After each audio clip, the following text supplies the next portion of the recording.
नमस्कार, India voice देख रहे हैं आप और मैं हूं आपके साथ शिवम दुबे। इंडिया वॉइस के खास कार्यक्रम देवभूमि समाचार में आप सबका स्वागत है। बुलेटिन की शुरुआत करेंगे।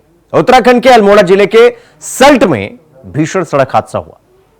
आपको बता दें कि यहां एक यात्री से भरी हुई बस करीब 100 मीटर गहरी खाई में जा गिरी और इस हादसे में अब तक 36 से ज्यादा लोगों की मौत हो चुकी है। मौत की पुष्टि हो चुकी है। अल्मोड़ा जिला आपदा प्रबंधन अधिकारी ने इसकी पुष्टि की है और बताया यह जा रहा है कि यात्री जो बस में सवार थे वो 45 से ज्यादा थे, जो कि गोलीखाल क्षेत्र से यात्रियों को लेकर रामनगर यह बस जा रही थी। दुर्घटनाग्रस्त बस GMOU यानी Garhwal Motors honours union limited की है। बस का नंबर UK 12PA0061। तो वहीं दुर्घटना में गंभीर घायलों को एम्स ऋषिकेश और सुशीला तिवारी अस्पताल के लिए एयरलिफ्ट किया गया वहां से। और इसके बाद इस पूरी घटना को लेकर मुख्यमंत्री पुष्कर सिंह धामी ने पौड़ी और अल्मोड़ा के संबंधित क्षेत्र के ARTO प्रवर्तन को निलंबित करने के निर्देश दिए और साथ ही मुख्यमंत्री ने मृतक के परिजनों को 4-4 लाख रुपए और घायलों को 1-1 लाख रुपए सहायता राशि प्रदान करने के निर्देश दिए। साथ ही साथ आपको यह भी बता दें कि कुमाऊं मंडल के आयुक्त को घटना की मजिस्ट्रेट जांच के निर्देश दे दिए गए।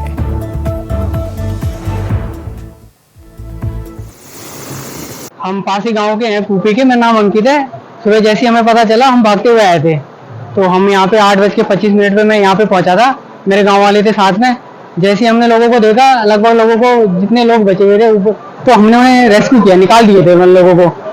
तो अब जो कि 20+ लोग मृतक हैं जो मर चुके हैं।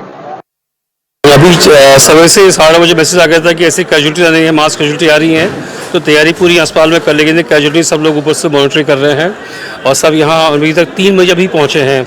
उसमें से एक काफ़ी जो प्राइमरी फेसी सीरियस लग रहा है, उसको चेस्ट इंजरी है, हेड इंजरी है और उसमें काफ़ी ट्यूब चेंज कर रहे हैं, उसका तुरंत ICU में कर रहे हैं। 2 जो है वो भी गंभीर मल्टीपल फ्रैक्चर्स लग रहे हैं उसको, उनको टीम वहाँ मैनेज कर रही हैं और उसको जैसे भी होगा। और न्यूरो सर्जरी, ऑर्थोपेडिक्स, ENT सब लोग जो हैं पूरी बैकअप टीम्स हैं। तो अभी तक 3 हैं, जैसे जैसे और आएंगे तो पूरी तैयारी है, उनको वहाँ मैनेज अकॉर्डिंगली किया जाएगा। कई सारे घायल जो हैं वो रामनगर में हैं। इसके अलावा 3 घायल यहाँ पर सुशीला तिवारी जो हमारा मेडिकल कॉलेज है, हॉस्पिटल है, उसमें आए हैं।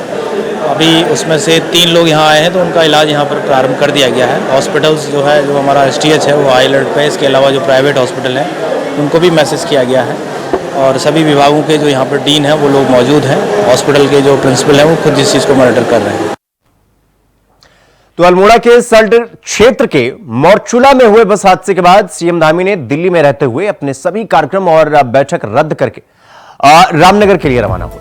दोपहर बाद CM पुष्कर सिंह धामी और गढ़वाल सांसद अनिल बलूनी, रामदत्त जोशी राजकीय संयुक्त चिकित्सालय रामनगर पहुंचे और घायलों से मुलाकात की।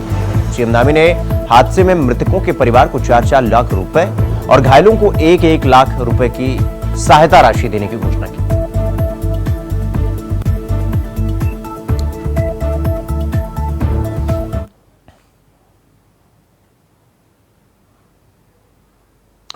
तो अल्मोड़ा में हुए सड़क दुर्घटना पर राष्ट्रपति महामहिम द्रौपदी मुर्मू ने ट्वीट कर शोक जताया है और यह कहा है कि दुर्घटना में महिलाओं और बच्चों सहित कई लोगों की मृत्यु का समाचार हृदय विदारक है। मैं शोक संतप्त परिवारों के प्रति गहन संवेदना व्यक्त करती हूं और घायल हुए लोगों के शीघ्र स्वस्थ होने की कामना करती हूं।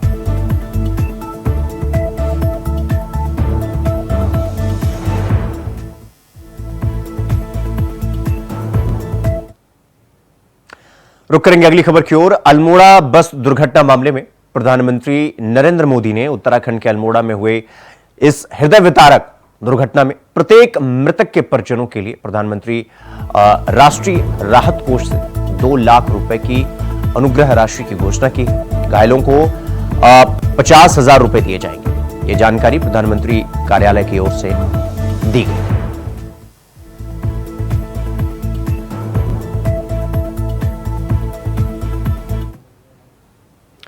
तो वहीं इसी घटना को लेकर यानी अल्मोड़ा की घटना को लेकर रक्षा मंत्री राजनाथ सिंह ने इस भीषण सड़क हादसे पर यह कहा कि यह जानकर अत्यंत दुख पहुंचा है और इस दुर्घटना में कई लोगों को अपनी जान गंवानी पड़ी है। मैं मृतकों के परिजनों के प्रति अपनी संवेदनाएं प्रकट करता हूं, साथ ही घायलों के शीघ्र स्वस्थ होने की कामना करता हूं।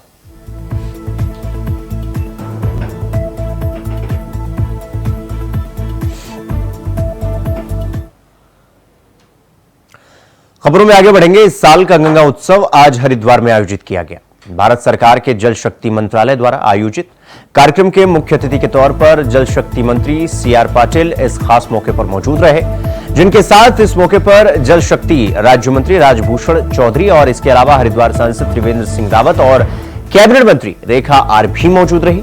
गंगा उत्सव के दौरान बीएसएफ की महिला टुकड़ी को फ्लैग ऑफ करके रवाना किया गया, जो गंगा में राफ्टिंग के जरिए रुद्रप्रयाग से गंगा सागर तक यात्रा कर गंगा सफाई के लिए लोगों को जागरूक करने का काम करेंगे। हालांकि उत्तराखंड के अल्मोड़ा में हुए हादसे के चलते रंगारंग कार्यक्रमों को स्थगित कर दिया गया। कार्यक्रम में पहुंचे सीआर पाटिल ने पत्रकारों से बातचीत करते हुए अल्मोड़ा में हुए हादसे पर दुख भी व्यक्त किया। साथ ही ये कहा कि गंगा न केवल हमको जल देती है, बल्कि ये हमारी संस्कृति और सभ्यता का एक हिस्सा है और इसको ये बनाए रखती है। साथ ही हमारे खेतों को भी सिंचती हैं। इसके अलावा गंगा हमारा धर्म भी है। गंगा को साफ रखने के लिए हमें चाहिए कि हम अपनी ओर से भी पूरी कोशिश करें कि गंगा में कुछ ना डालें। प्रधानमंत्री नरेंद्र मोदी की देखरेख में देश की नदियां आज साफ हो रही हैं और गंगा राफ्टिंग को जो है फ्लैग ऑफ करके रवाना किया गया।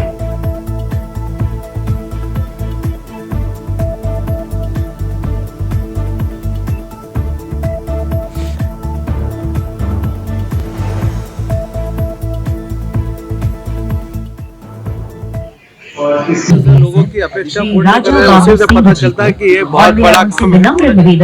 और माननीय प्रधानमंत्री श्री नरेंद्र मोदी साहब के लीडरशिप में जिस तरह से नदी की सफाई, नदी के लिए जो अलग अलग काम उन्होंने उठा के रखे हैं, उसके आधार पर मैं कह सकता हूँ कि माननीय प्रधानमंत्री श्री मोदी साहब की लीडरशिप में लोगों की, देश के लोगों की जो अपेक्षा है पूर्ण होगी।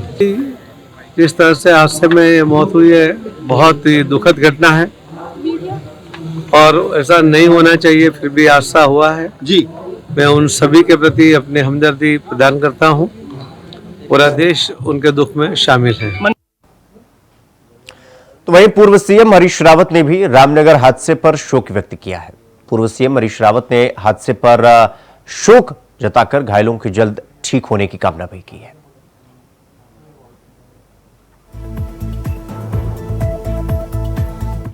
दुखद हादसा है, बहुत दुखद हादसा है, हृदय विदारक हादसा है। और अब हादसे के क्या कारण रहे हैं उसके तह में जाया जाएगा, लेकिन यह हादसा अपने आप में बहुत दुखद है। मैं मृतक परिवारों तक अपनी संवेदना प्रेषित करता हूं और जो घायल हैं उनका उपचार किया जाए। और राज्य को यह दिखाना चाहिए, मृतक उनके परिवारों के साथ राज्य पूरी तरीके से खड़ा दिखाई देना चाहिए। मृतकों के परिवारों के साथ उनको सहारा देना चाहिए। तो खबरों में आगे बढ़ेंगे। अखिल भारतीय अखाड़ा परिषद और श्री मनसा देवी मंदिर ट्रस्ट के अध्यक्ष श्री महंत रविंद्र पुरी महाराज ने अल्मोड़ा जिले के साल्ट ब्लॉक में हुए दर्दनाक बस हादसे पर गहरा दुख व्यक्त किया है और मंदिर के संतों और श्रद्धालुओं ने भी सामूहिक रूप से प्रार्थना करते हुए मृतकों को श्रद्धांजलि अर्पित की। अल्मोड़ा हादसे पर अखाड़ा परिषद ने शोक जताया। करेंगे, बहुत दुख से कहना पड़ रहा है, आज हमारे गढ़वाल क्षेत्र में हादसा हुआ है जिसमें 38 लोगों की जान गई है। हम भगवान से विनती करते हैं, प्रार्थना करते हैं उनकी आत्मा को शांति मिले। आपने देखा होगा हमारे पहाड़ों में जितने भी रोड है उबड़ खाबड़ है और जब ड्राइवर बस काटता है उस समय ऐसी घटना घट जाती है। इसके लिए कौन क्या कर सकता है? हम तो यही विनती करेंगे भगवान से कि उनकी आत्मा को शांति मिले और उनके जो जितने भी बच्चे हैं, जो परिवार है, उनको दुख सहन करने की शक्ति भगवान उनको दे। तो अगली खबर अल्मोड़ा से ही है, जहां आज हुए सड़क हादसे को लेकर कांग्रेस ने गहरा दुख व्यक्त किया है। कांग्रेस के प्रदेश प्रवक्ता शीशपाल सिंह बिष्ट ने यह कहा कि कांग्रेस पार्टी की संवेदना उन लोगों के साथ है जो इस हादसे का शिकार हुए हैं। इसके साथ ही शीशपाल सिंह बिष्ट ने कहा कि इस तरह के हादसे पहले भी होते आए हैं और आज जिस तरह से अल्मोड़ा में भीषण सड़क हादसा हुआ है, इससे बिल्कुल परिवहन विभाग की लापरवाही नजर आ रही है। साथ ही उन्होंने यह भी कहा कि जो लोग इस सड़क हादसे का शिकार हुए हैं, उनको 25-25 लाख रुपए का मुआवजा सरकार को देना चाहिए।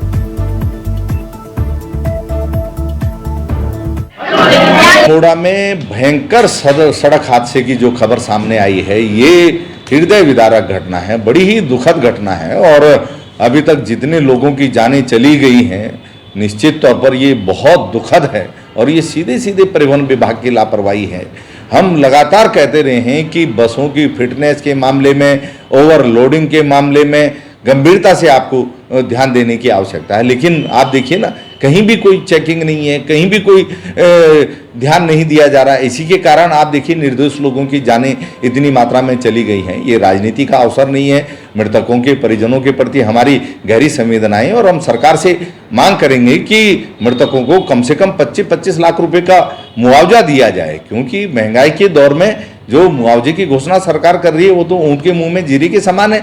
और जो भी घायल हैं उनका निःशुल्क उपचार करवाया जाए, उनको भी आर्थिक सहायता दी जानी चाहिए और भविष्य में इस प्रकार की घटनाओं की पुनरावृत्ति ना हो, इसके लिए कड़े कदम उठाए जाने चाहिए। लेकिन हर घटना के बाद सरकार इस प्रकार की कार्रवाइयां करती है लेकिन सबक नहीं लेती है, कोई कड़े कदम नहीं उठाती है और फिर से घटनाओं की पुनरावृत्ति होती है। निश्चित तौर पर बहुत ही हृदय विदारक घटना है। तो यहां पर रुकेंगे एक छोटे से ब्रेक के लिए। खबरों का सिलसिला जारी है, फौरन लौट रहे हैं। तो ब्रेक के बाद एक बार फिर आप सबका स्वागत है मेरे साथ। रुक करेंगे अगली खबर की ओर। राष्ट्रीय खेलों के आयोजन को लेकर सीएम धामी सरकार लगातार प्रयासरत है और जिसके लिए 10 नवंबर को एक महत्वपूर्ण बैठक होने वाली है। इस बात पर उत्तराखंड की खेल मंत्री रेखा आर्या ने कहा कि नेशनल गेम के लिए गेम टेक्निकल कंडक्टिंग कमेटी का गठन होना है ताकि राष्ट्रीय खेलों के स्थानों में कोई बदलाव अगर करना हो तो वो उनके द्वारा किया जा सके। साथ ही उन्होंने कहा कि खेलों के लिए कैंप अपनी जगह पर ही काम करेंगे और उत्तराखंड के खिलाड़ियों के लिए मेडल लाने के लिए हमें अच्छे प्रशिक्षक चाहिए ताकि प्रथम 5 की श्रेणी में उत्तराखंड का नाम आए। नेशनल गेम को लेकर मैं समझती हूँ कि किसी भी प्रकार का आप लोगों को संदेह करने की आवश्यकता नहीं है। एजीएम की बैठकें हमेशा आगे पीछे होती रहती हैं। अभी 10 तारीख को प्रस्तावित है। निश्चित रूप से इस एजीएम की बैठक हमारे लिए इस बात से महत्वपूर्ण है कि हमारे यहाँ पे जीटीसीसी का गठन होना है, जिसकी इंतजारी में हम लोग हैं कि जल्दी से जल्दी जो है गेम्स टेक्निकल कंडक्टिंग टीम गठित हो जाए ताकि हमारे जितने भी हमारे गेम के स्थल बने हुए हैं वो उनके मानकों के अनुरूप जो है उसमें समय रहते हुए जो सुधार उनको लगता है तो वो किया जा सके, या जो संबंधित गेम जिस गेम के लिए प्रस्तावित है वो वहां पे सुनिश्चित हो जाए, वो उन्हीं के स्टैम्प के साथ में वो सुनिश्चित होगा। तो हमारे को सिर्फ इतनी ही उस औपचारिकता की आवश्यकता है। तो मुझे लगता है कि 10 तारीख में बहुत कुछ चीजें जो है वो हमारे लिए स्थिति स्पष्ट होगी। बाकी कैंप अपनी जगह पे काम करेंगे। कैंप के लिए हमने ये कहा है कि कोई हमारा लक्ष्य ये नहीं कि हम 1 ही रुपए देंगे या 10 ही रुपए दें। हमारा एक उद्देश्य ये है कि मेडल लाने के लिए हमें अच्छे प्रशिक्षकों की आवश्यकता है, तो हम अच्छे प्रशिक्षक किसी भी दर पे हम लाने के लिए तैयार है, बशर्ते कि हम चाहते हैं कि उत्तराखंड जो है अच्छे या बेहतरीन आयोजन के साथ में बेहतरीन मेडलिस्ट में गिना जाए, यानी कि प्रथम 5 में गिना जाए या प्रथम 3 में गिना जाए। उस ध्येय के साथ हम लोग काम करें। बजट माननीय मुख्यमंत्री जी की ओर से कहा गया है, कोई इश्यू नहीं है। रुक करेंगे अगली खबर की ओर। अगली खबर देहरादून से है, जहां धामी सरकार प्रदेश में यूनिफॉर्म सिविल कोड यानी यूसीसी को लागू करने से मात्र एक कदम दूर है। यूनिफॉर्म सिविल कोड को लागू करने को लेकर लगभग सभी कार्य पूरे किए जा चुके हैं। आपको ये बता दें कि 18 अक्टूबर को rules making and implementation committee भी यूनिफॉर्म सिविल कोड नियमावली का ड्राफ्ट सीएम पुष्कर सिंह धामी को सौंप चुकी है। साथ ही साथ uniform civil code mobile app और पोर्टल भी तैयार हो चुका है। ऐसे में उम्मीद ये की जा रही है कि जल्द ही उत्तराखंड में यूनिफॉर्म सिविल कोड लागू हो जाएगा और यहां तक पहुंचने के लिए सरकार ने कई बड़े कदम उठाए हैं, मतलब अनुमानित 6 बड़े कदम उठाए हैं और 7वां फैसला लेते ही यानी कदम उठाते ही उत्तराखंड यूनिफॉर्म सिविल कोड लागू करने वाला देश का पहला राज्य बन जाएगा। तो वहीं धर्मपुर विधायक विनोद चमोली ने यह कहा कि यूनिफॉर्म सिविल कोड को लेकर मुख्यमंत्री पुष्कर सिंह धामी ने यह स्पष्ट किया है कि राज्य स्थापना दिवस के मौके पर इसको लागू करने का काम किया जाएगा।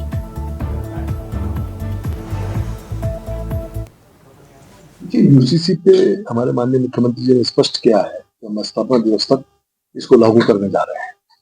इसके नियमावली भी लगभग तैयार है, इस पर भी जो चर्चाएं हो गई हैं और बहुत जल्दी ये धरातल पर आएगा और उत्तराखंड में लागू हो जाएगा।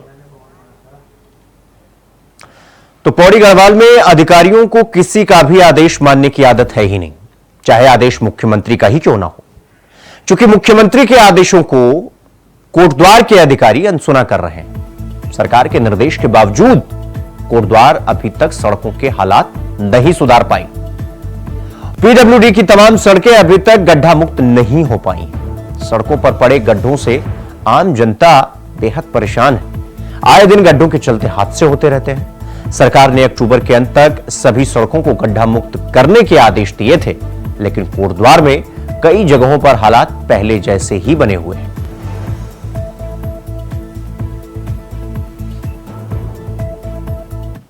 तो क्या करा है, इसको कई साल हो गए हैं, कुछ नहीं होता, खाली खाना पूर्ति में खाली आश्वासन मिलता रहता है कि होएगा होएगा। जो सड़कें सही थी उनको तो तोड़ तोड़ के दोबारा बना दिया गया और इसको कई साल से यही हाल है। दो स्लैब डाले हुए देखो पूरे खप गए सड़क के अंदर और बरसात के टाइम पे तो इतना बुरा हाल रहता है इसका कि पत्थर गाड़ियों से छिड़क के दुकान के अंदर आते हैं और पानी की छींटें आ जाती है, हमारे सारे बैठे हुए यहाँ सारे भीग जाते हैं। गाड़ी पलटने का डर लगा रहता है और मेन रोड होते हुए इस पर हर वह समाज का अधिकारी भी जाते हैं, सब कुछ जाते हैं, कुछ नहीं होता और केवल आश्वासन मिलता रहता है कि हफ्ते में हो जाएगा, 15 दिन में हो जाएगा, महीने में, कुछ नहीं होता मगर इसका। और एक बार केवल अभी इसके इन्होंने रात के टाइम पे जब रेलवे का उद्घाटन हो रहा था तो केवल सीमेंट डाल के थोड़ा सा कर दिया और वो बरसात में वो भी उखड़ गया। परेशानी बहुत ज्यादा भाई साहब, गाड़ी पलटने का डर अलग लगा रहता है और लोग जाम इधर से कभी इधर से ले जाएंगे, लोग बार किनारे को घुसेड़ के ले जाएंगे, कभी उधर से किनारे पे ले जाएंगे और छींटें अलग आती है, पत्थर अलग आते हैं, दुकान के अंदर तक घुस जाते हैं पत्थर। खबरों में आगे बढ़ेंगे। राजधानी देहरादून के कलेक्ट्रेट परिसर में देहरादून के जिलाधिकारी सवीन बंसल ने दून वासियों की समस्याओं को सुनने के लिए जनता दरबार लगाया। इस बीच जिलाधिकारी सवीन बंसल ने कहा कि इस बार 25 शिकायतें प्राप्त हुई हैं। जमीन के विवाद और कोर्ट में लंबित मामले इसमें शामिल हैं इन शिकायतों में। साथ ही उन्होंने कहा कि आने वाले समय में हम लेटर मॉनिटरिंग सिस्टम बनाने जा रहे हैं, जिसमें लोगों की शिकायतों को डिजिटल माध्यम से अपलोड किया जाएगा, जिससे यह पता रहेगा कि कौन सी तारीख में किस शिकायतों को शिकायत के निवारण की जिम्मेदारी दी गई। 25 लगभग कंप्लेंट्स प्राप्त हुई थी, जिसमें लैंड डिस्प्यूट्स और कुछ पेंडिंग कोर्ट मैटर्स और हमारी जो जनरल सिटीजन सर्विसेज हैं उनके एक्सेस के रिगार्डिंग थी। सो उसमें सभी अधिकारियों की उपस्थिति में जो मौके पर ही निवारण कर सकते थे उनका किया गया है और जो त्वरित जांच कमेटी बनाकर टाइम बाउंड तरीके से उनको निष्पादित करने के लिए भी निर्देशित किया गया है। कुछ में जो पिछला संदर्भ है और जो रिकॉर्ड्स हैं वो चेक करने पड़ते हैं, तो उसमें भी एक निश्चित समय अवधि के अंदर प्रस्तुत करने के निर्देश दिए गए हैं। इसके साथ ही अब आने वाले समय में हम एक लेटर मॉनिटरिंग सिस्टम भी डिवाइस करने जा रहे हैं, जिसमें जो कंप्लेंट्स प्राप्त होती रहेंगी उसको एक डिजिटाइज फॉर्मेट में हम अपलोड करेंगे, जिससे ये ज्ञात रहेगा कि कौन सी प्रकरण को किस अधिकारी को किस डेट पे प्रस्तुत करना था और कितना समय हो गया है। इस चीज की मॉनिटरिंग और सुपरविजन इजी हो जाएगी एप्लीकेंट के लिए भी और हमारे यहाँ पर ओसीज के लिए। वहीं कांग्रेस के वरिष्ठ विधायक प्रीतम सिंह के देहरादून आवास पर पीसीएस परीक्षा के चयनित अभ्यर्थियों के प्रतिनिधिमंडल ने मुलाकात की उनसे और मुख्य परीक्षा के लिए जारी अंग्रेजी और हिंदी पाठ्यक्रम के सिलेबस में लगभग 25% पाठ्य सिलेबस का अंतर होने के कारण संशोधित पाठ्यक्रम जारी करवाने की मांग की। राज्य के दूरस्थ क्षेत्रों के जो युवा हैं, युवाओं के भविष्य को ध्यान में रखते हुए तैयारी के लिए अतिरिक्त समय दिलवाने के लिए यथासंभव मदद का अनुरोध किया।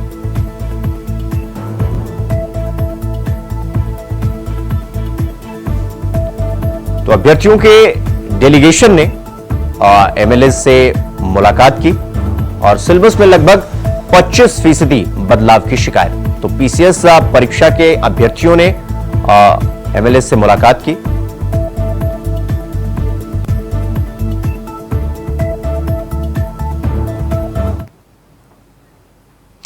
तो अल्मोड़ा बस हादसे को लेकर इस वक्त बड़ी खबर आ रही है। आपको बता दें कि रामनगर पहुंचे हुए हैं सीएम धामी, जहां पर उनका विरोध हुआ है। सीएम धामी को विरोध झेलना पड़ा है। तो रामनगर अस्पताल पहुंचे थे सीएम धामी, घायलों का हालचाल जानने के लिए मुख्यमंत्री अस्पताल पहुंचे हुए थे और रामनगर पहुंचे हुए थे, जहां पर घायल भर्ती है और हादसे में 36 लोगों की जान गई। आपको बता दें कि अल्मोड़ा के सल्ट क्षेत्र के मोरचुला में हुए बस हादसे के बाद सीएम धामी ने दिल्ली में रहते हुए अपने सभी कार्यक्रम और बैठकों को रद्द करके रामनगर के लिए मुख्यमंत्री रवाना हुए।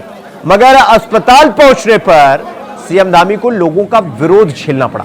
अस्पताल के बाहर मौजूद घायलों के तीमारदार और स्थानीय लोगों ने सीएम धामी के खिलाफ विरोध के नारे लगाते हुए नारेबाजी की और रामनगर रामदत्त संयुक्त चिकित्सालय को पीपीपी मोड में हटाने की मांग की।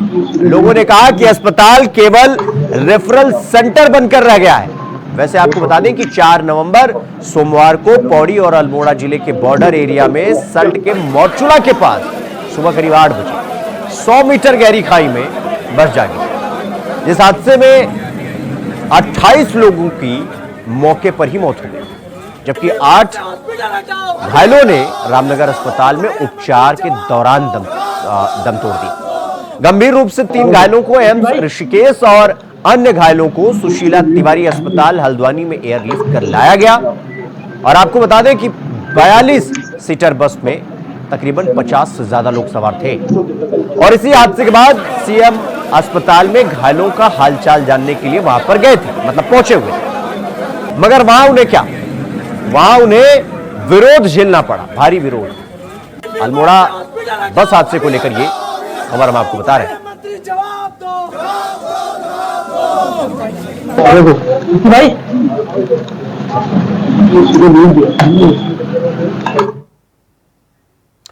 तो इसी के साथ देवभूमि समाचार में इतना ही। देश और दुनिया की तमाम खबरों को देखने के लिए देखते रहिए इंडिया वॉइस। नमस्कार।